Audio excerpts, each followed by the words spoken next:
Semua masalah manusia ialah tak bersyukur pada Allah. Betul? Bersyukur ni mana?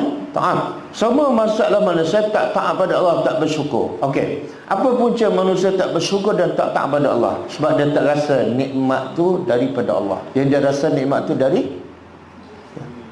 keluar pagi balik petang, solat lambat, kamu bersyukurlah pada Allah, ingat nikmat. Mana ada aku yang bekerja, titik peluh aku bangun pagi keluar pergi dalam jam, dia rasa dia. Sebab tu dia solat lambat. Betul tak? Sebab tu cara kita nak bagi anak kita supaya ingat pada Allah dan syukur, kita kata semua nikmat yang kamu dapat tu daripada Allah, bukan daripada mak. Mak yang melahirkan kamu pun adalah nikmat daripada Allah.